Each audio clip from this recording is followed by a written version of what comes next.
What's going on, Green Teamers? It is Monday, and the NBA offseason is officially here as the Thunder have been crowned NBA champions for 2025. And before we get into all the latest Celtics news and rumors on today's show, I have a challenge for you guys. The bosses said that we need to get 400 likes on this video, or else we are cooked. Cannot go live for the NBA draft. Don't get me yelled at. Don't make my week start off rough. So go down below, hit that thumbs up icon, like today's video so we can get these 400 from my bosses.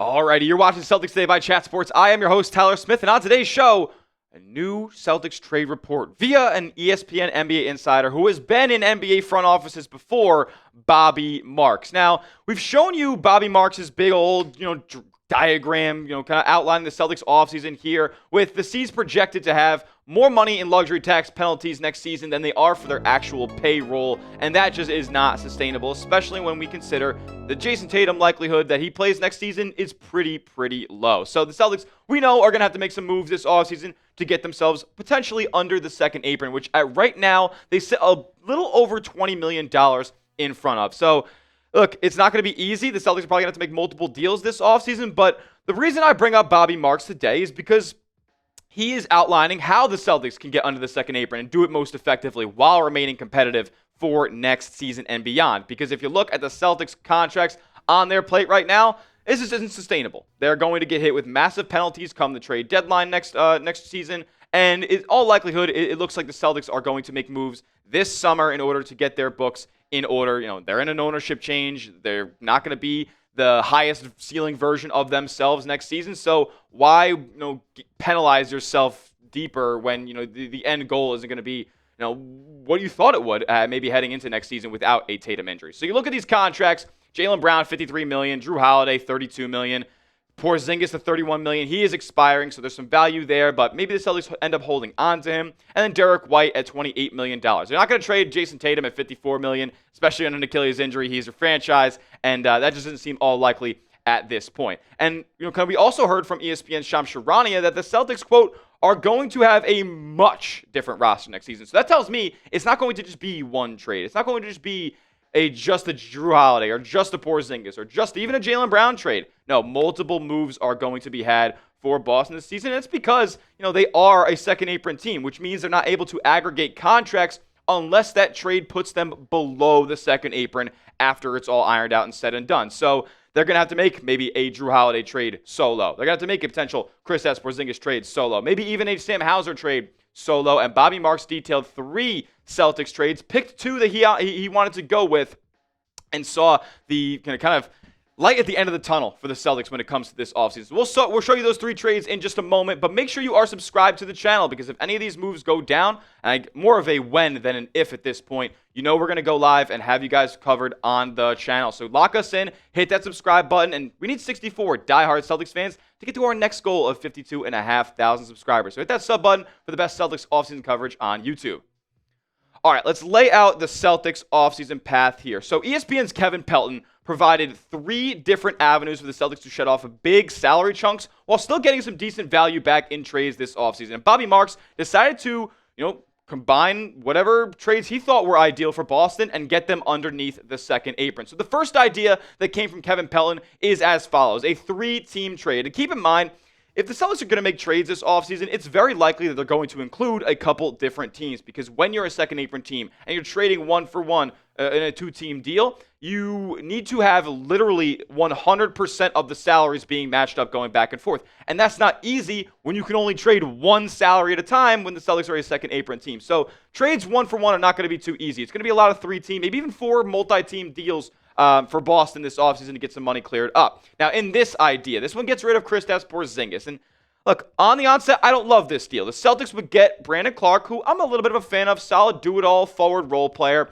Jay Huff, who needs a little bit more of a role increase. The new coach in Memphis doesn't seem to like him too much. So maybe with the Celtics' shallow front court, he gets some minutes up in Beantown. But that's what the Celtics are getting back in return for Kristaps Porzingis and Xavier Tillman. Now, this trade specifically, it does clear up $17.5 million, but the Celtics can't make that trade today. As you just heard, they included not only Kristaps Porzingis, but also Xavier Tillman. So that would be a trade that has to get done after the Celtics make a big salary chunk move that gets them, closer to $17.5 million or less above the second apron. So they can't make this trade anyways unless they are, that figure below. So they'd have to make another move before that ends up happening. Bobby Marks, by the way, ended up saying no to this trade anyways. He decided to go with the two other ideas that Kevin Pelton threw out there. So let's present those to you right now. This 4-team mega deal, the Jrue Holiday deal. And keep in mind, I have Jay Huff in there by accident. No, don't worry. He's not going in this deal. He's on the Grizzlies, and you see the Grizzlies aren't even involved in the trade. So no worries there. But the Celtics are getting P.J. Washington in this deal, and they send away Jrue Holiday to the Dallas Mavericks. Meanwhile, the Nets and the Clippers get involved a little bit.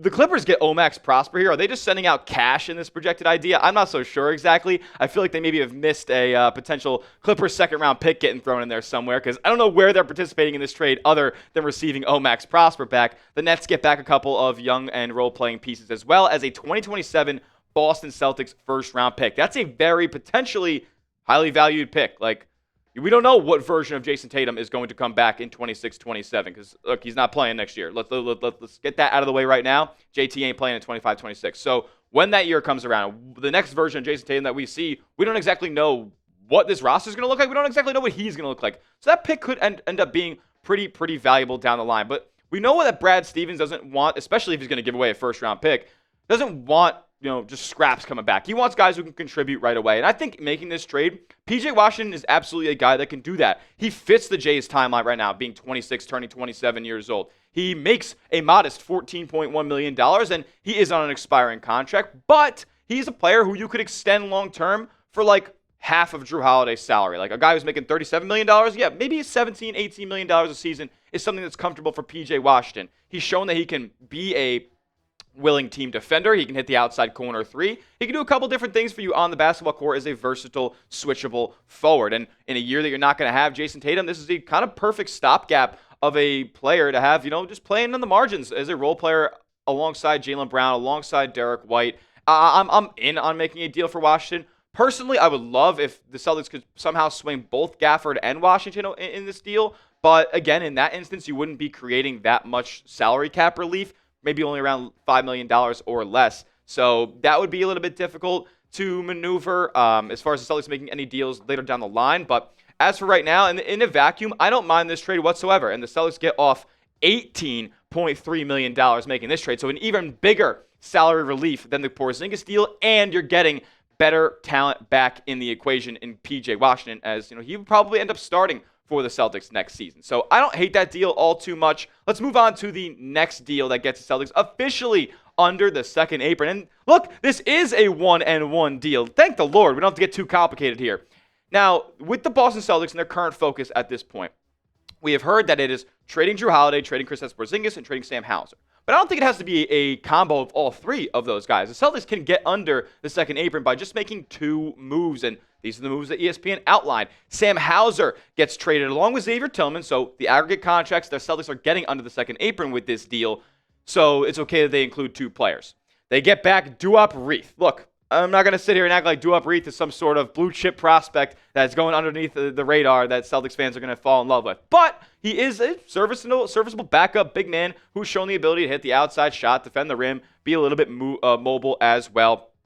Like, he's not going to wow anybody. He makes $2 million, and he really is just a player that needs to come back in this deal. So the Celtics are able to end up executing this trade. You send Sam Hauser into the full non-taxpayer mid-level exception slot that Portland would have open. And Portland's a team that probably needs a little bit more movement shooting off of the bench. So I think it's a good deal for them. They also get a second-round pick out of it.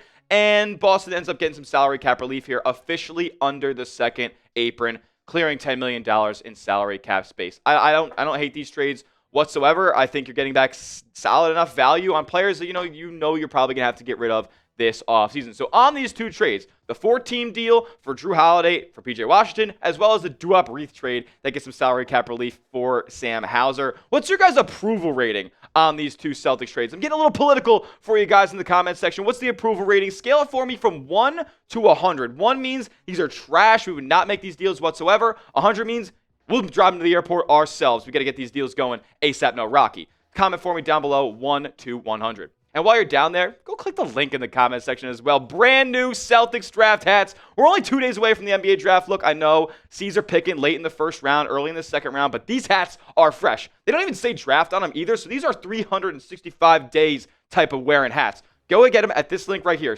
chatsports.com/Celtics draft. I'll put that link in the comment section and description for you guys to make it easy for you. We got the white with the blue, the green brim. We got the green with the all green that the Celtics draft picks are going to be wearing when they walk across the stage. Go get yours today at this link, chatsports.com/Celtics draft. Okay, let's talk a little bit more about these deals because you see that they traded away in these ESPN ideas. They traded away the players that they were probably pegged to trade this offseason. They didn't trade away Derek White or Jaylen Brown. And with how wide open the Eastern Conference looks next season, look, the Magic, they made a big acquisition in going out and getting Desmond Bane, somebody who fits them awesome, and they're going to be at the top of the conference next year. But look, the unfortunate reality is the East has been decimated by injuries. Tyrese Halliburton just went down with a torn Achilles in Game 7 of the NBA Finals. Absolutely prayers to him.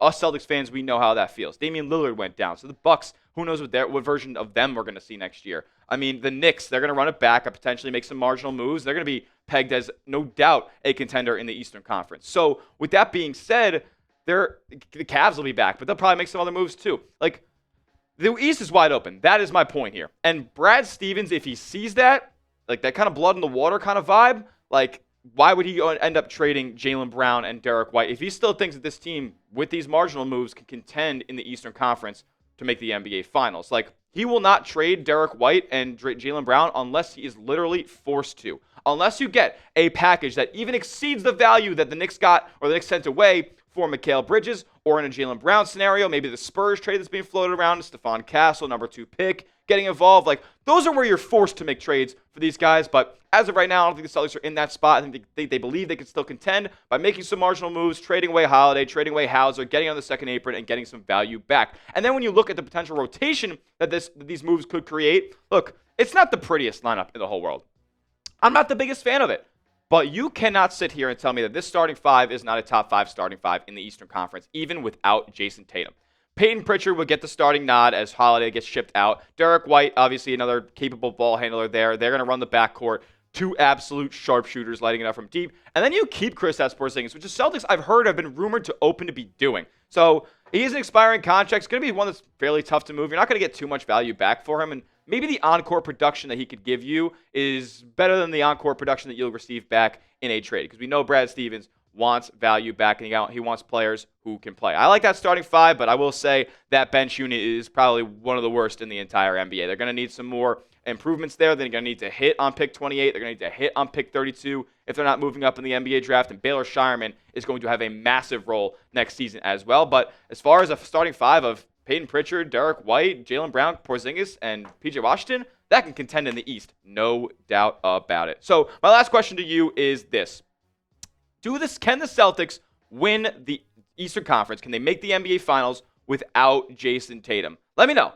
With whatever moves you think they can make this summer, can they make that move? Can they win the Eastern Conference without Jayson Tatum? Yes or no? Let me know in the comments section. And make sure you are subscribed to the channel. That will do it for today's edition of Celtics Today by Chat Sports. If any of these moves go down, you know we're going to bring you the content right here on the channel. So lock us in, hit that sub button. We'll see you guys all in the next one. And as always, let's go C's.